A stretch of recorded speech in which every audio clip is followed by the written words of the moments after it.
Oke, halo semuanya, selamat datang kembali di tutorial proses mining dari kelompok 12.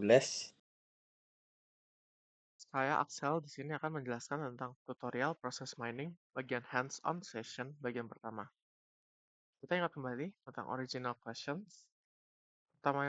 Utamanya adalah how does the process actually look like? Seperti apa sih proses benar-benar terjadi? Pertama, kita akan inspect data dengan cek file yang dataset kita punya di Excel. Pertama, kita akan buka file purchasing example di Excel. Nah, akan jadi seperti ini.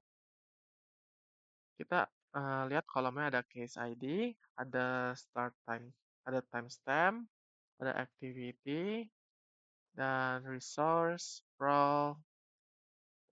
Nah, itu merupakan kolom-kolomnya. Kolom lain yang tidak cocok di kategori inti bisa kita perlakukan sebagai other atau atribut tambahan.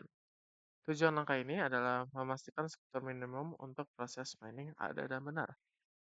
Step kedua, import data, muat ke Disco, dan mapping kolom. Kita akan mengimport data yang ada di Excel ini ke dalam Discord. Caranya adalah tinggal pencet open file, load orion data, lalu cari filenya. Nah, Discord akan mendeteksi otomatis tipe kolom. Misalnya di sini seperti case ID, start timestamp, complete timestamp, activity, resource, and role. Ini akan dideteksi langsung oleh Discord. Nah, kita bisa memeriksa atau membetulkan jika ada yang salah deteksi. Misalnya misalnya resource terbaca sebagai activity, kita bisa ubah ke tipe yang benar. Ya. Nah, tapi ini sudah benar, jadi saya tidak akan mengubahnya. Lalu kita lanjut ke pencet start import. Nah, sudah kita start import. Akan mengeluarkan tampilan seperti ini. Segitiga di atas ini yang berwarna hijau, ini merupakan starting point. Start point. Nah, kita lihat pada ini warna-warnanya menunjukkan frekuensinya. Frekuensinya warna putih itu jarang, warna biru pekat itu sering. Jadi kayak ini sering, ini lebih sering, ini medium, ini jarang. Nah, tebalan panel juga eh, memberitahu kalau makin tebal itu jalur makin sering dilewati. Seperti ini, 304. Nah, kalau misalnya 11 itu tipis garisnya. 8 juga tipis. Oke, lanjut ke activity slider. Kalau misalnya 100% activity-nya itu, semua aktivitas akan ditampilkan, seberapapun banyak frekuensinya. Kalau 0%, kita coba geser ke 0%. Nah, ini pada 0% itu hanya ditampilkan aktivitas yang paling sering atau yang disebut juga main variant. Yang petanya tampak, kalau bisa dilihat ya, petanya tampak lurus. Nah, selanjutnya ada path slider di sini. Path slider itu eh kalau misalnya 0% itu dia jalur yang jarang itu akan disembunyikan biar petanya itu mappingnya tuh sederhana. Kalau misalnya kita naikkan ke 100, nah ini menampilkan semua transisi, termasuk yang frekuensinya kecil. Misalnya kalau tadi tuh pada amend purchase requisition ini terlihat masuk 11 keluar 8. Nah, tiganya tuh nggak kelihatan kan di sini. Nah, kalau kita naikkan path-nya ke 100, nah, nah kita bisa terlihat ini ya, tiganya ternyata keluar mengalir ke create request for quotation. Apakah ini anomali atau deviasi? Sebenarnya itu tergantung kebijakan perusahaan dan perlu didiskusikan lebih lanjut. Selanjutnya, kita akan beralih ke tab Statistics. Jadi, pada tab statistik ini akan terlihat di sebelah kanan yang menampilkan jumlah case itu ada 608, jumlah events itu ada 9.919, lalu ada jumlah activities itu 24. Nah, kita lanjut ke case duration. Di case duration ini, di sebelah kirinya ini adalah kasus ideal atau cepat. Nah, sedangkan di bagian kanan ini termasuk kasus yang sangat lama, kurang lebih 81 hari, dan bisa lebih, seperti yang dilihat.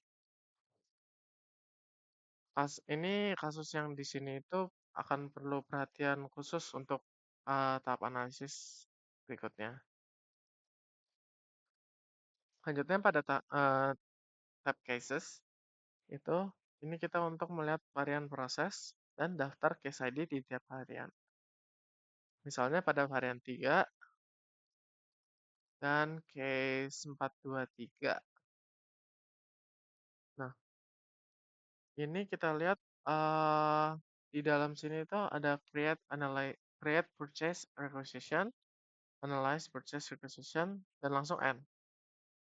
Nah, ini adalah salah satu masalah atau indikasi masalah. Misalnya bisa jadi pengajuan yang tidak jelas atau ditolak di awal. Dan ini memerlukan inspeksi lebih lanjut dan kemungkinan perbaikan panduan purchasing agar tidak terjadi waste. Oke, sekarang kita akan kembali melihat ke proses mappingnya. Nah, di sini kita lihat ada jalur titik-titik ini yang ini adalah jalur mengarah ke endpoint yang dipermasalahkan tadi, yaitu di sini create purchase requisition, analyze purchase requisition yang langsung end. Nah, ini merupakan contohnya. Nah, dari sini akan langsung end melewati jalur ini. Nah, ini perlu inspeksi lebih lanjut dan kemungkinan perbaikan panduan purchasing agar tidak terjadi waste.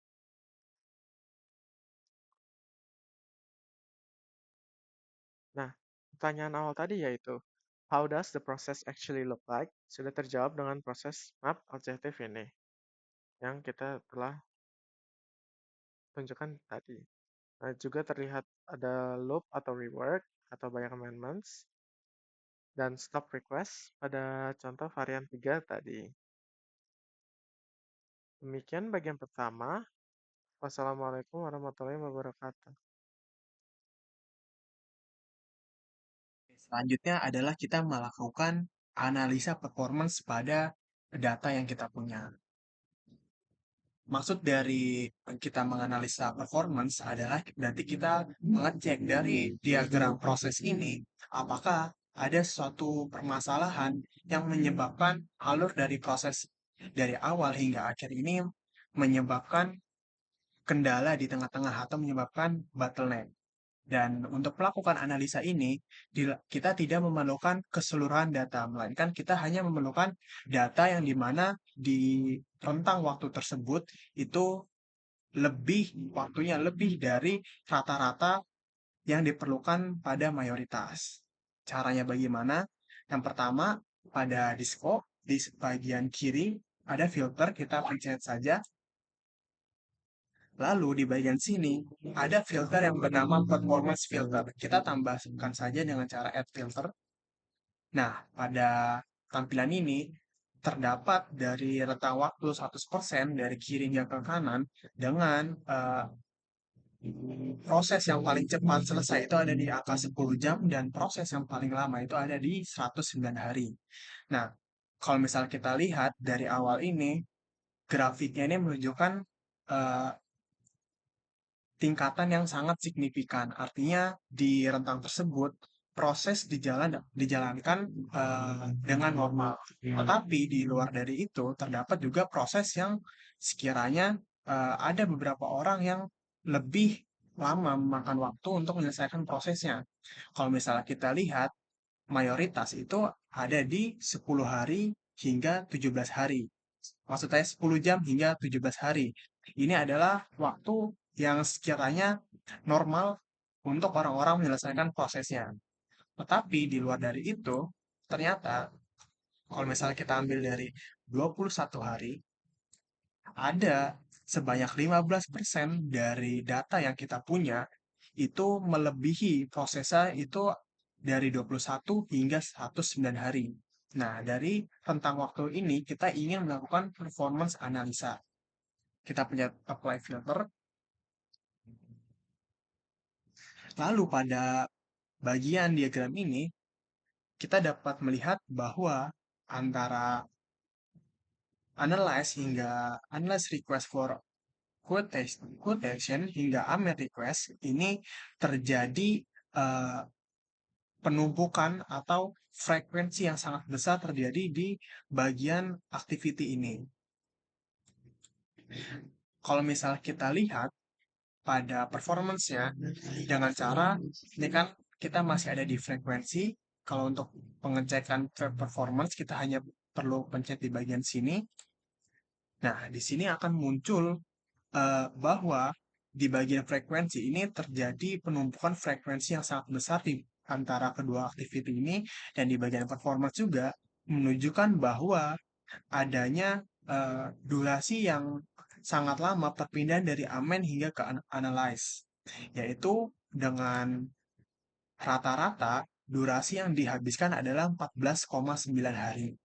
Jadi dapat simpulkan bahwa dari banyaknya frekuensi di bagian sini dan juga lamanya waktu dari perpindahan activity ini terjadi bottleneck di bagian sini.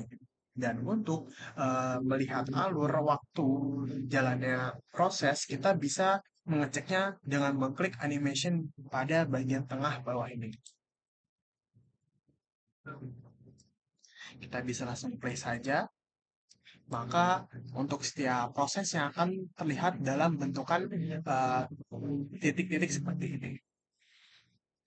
Nah, kalau bisa kita lihat bahwa di bagian sini ini terjadi semacam penumpukan yang setiap proses itu berjalan sangat lama. Ya, bagian sini terjadi kemacetan ya kalau kita bilang. Ini menunjukkan bahwa di bagian sini terjadi bottleneck dan bisa dilakukan semacam optimalisasi atau juga penambahan proses agar di bagian sini tidak terjadi penumpukan. Dan kalau yang normal itu bagaimana? Bisa dilihat bagaimana sih kalau misalnya proses yang normal itu jalannya. Nah, kita bisa lihat pada bagian sini ya. Nah, di jalannya normal, tidak ada penumpukan atau memakan waktu lama berpindah dari proses ke proses lainnya. Ya, cukup sekian analisa dari performance. Ketika kita sudah melakukan analisa dari performance ini, kita dapat menarik kesimpulan atau juga kita dapat sebuah informasi pengetahuan di mana saja letak yang kira-kira menjadi sebuah permasalahan mengapa proses itu memakan waktu yang sangat lama untuk selesai.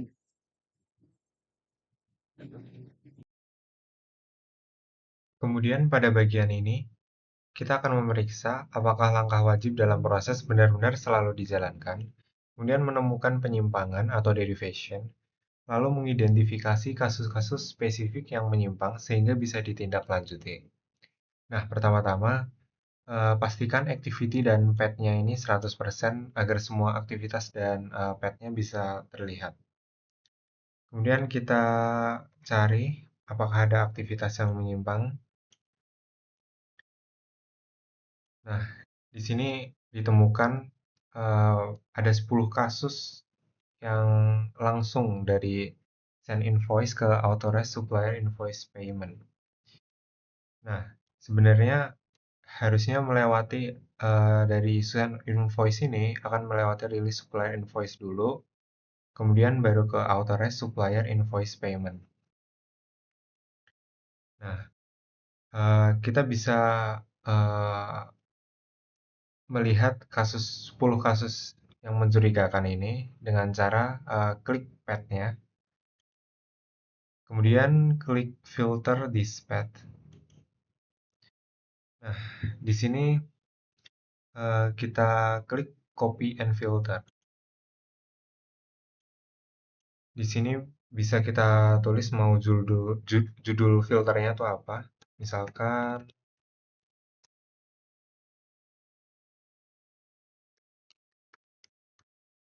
skip invoice, kemudian langsung create.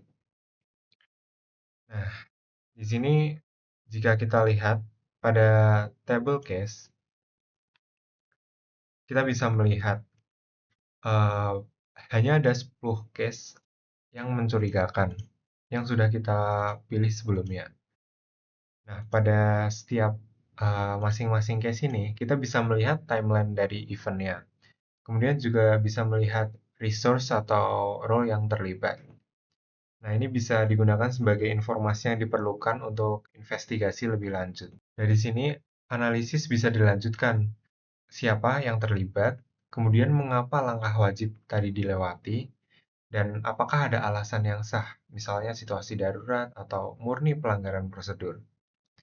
Jika mengetahui adanya penyimpangan, ada dua kemungkinan, yaitu jika ada alasan yang valid, maka bisa dipertimbangkan untuk menyesuaikan aturan prosesnya. Kemudian jika tidak seharusnya terjadi, maka perlu ada tindakan perbaikan. Misalnya pelatihan ulang bagi pegawai yang bersangkutan, ataupun perubahan sistem agar langkah wajib tidak bisa dilewati. Nah, pada langkah ini, kita telah menemukan penyimpangannya atau compliance violation dalam proses. Kemudian kita juga mengetahui berapa kali dan pada kasus mana hal itu terjadi. Ketiga tujuan utama analisis ini telah tercapai, yaitu pertama mengidentifikasi inefisiensi, kemudian menemukan bottleneck atau hambatan prosesnya, kemudian kita juga mengungkap penyimpangan yang terjadi. Jadi hari ini kita akan membahas mengenai sebuah langkah terakhir yang cukup penting, yaitu organizational views. Jadi di langkah-langkah sebelumnya kita sudah membahas proses mining tapi berfokus pada activity flow-nya. Nah, sekarang itu kita akan melihat data dari sudut pandang yang berbeda untuk memahami bagaimana proses ini bergerak melintasi berbagai peran di dalam organisasi. Proses ini tuh bisa membantu kita mengidentifikasi potensi inefisien yang sering terjadi di antara unit-unit organisasi yang berbeda. Nah, tampilan organisasional atau organizational views ini tuh memungkinkan kita untuk menganalisis interaksi dan serah terima pekerjaan antar peran. Misalnya dari dataset yang kita gunakan saat ini yaitu processing example, kita itu memiliki beberapa peran seperti requester manager, processing, agent, supplier, dan financial manager. Nah, dengan tampilan itu kita bisa melihat siapa yang menyerahkan pekerjaan ke siapa, dan di mana letak hambatan terbesarnya. Oke, sekarang kita bisa langsung praktekkan saja. Oke, di sini kita bisa membuka ke project view. Nah, di sini kita bisa melakukan reload dataset.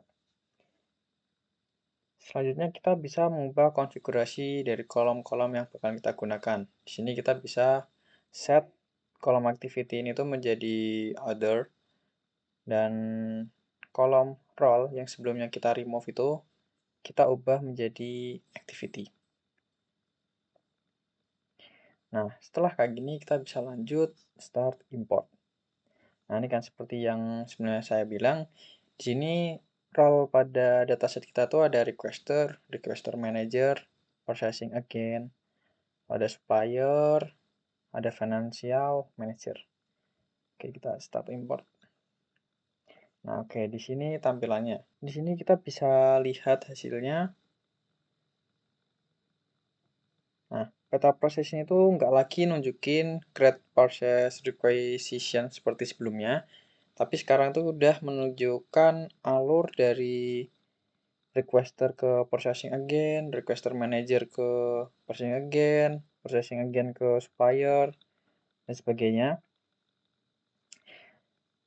Garis-garis panah ini itu menunjukkan serah terima pekerjaan antar peran. Nah, dari analisis ini kita bisa mendapatkan wawasan penting. Seringkali inefisien atau keterlambatan itu terjadi pada saat serah terima antar bagian. Seperti yang bisa kita lihat di sini, processing agent itu menjadi salah satu penyebab keterlambatan terbesar dalam proses ini.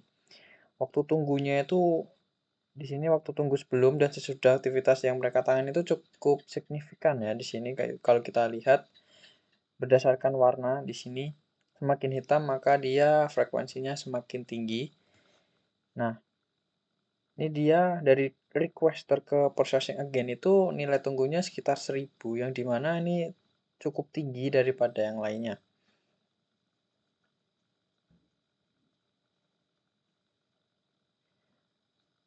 Nah, dari analisis ini, informasi yang kita dapatkan itu sangat berharga untuk perbaikan proses kita. Dari yang kita lihat sebelumnya itu seperti ada keterlambatan di sini, ada penumpukan di sini. Nah, informasi ini tuh sangat penting. Dari informasi-informasi ini, kita tuh bisa menindaklanjuti dengan menjawab beberapa pertanyaan seperti mengapa di bagian processing agent ini tuh terdapat penundaan.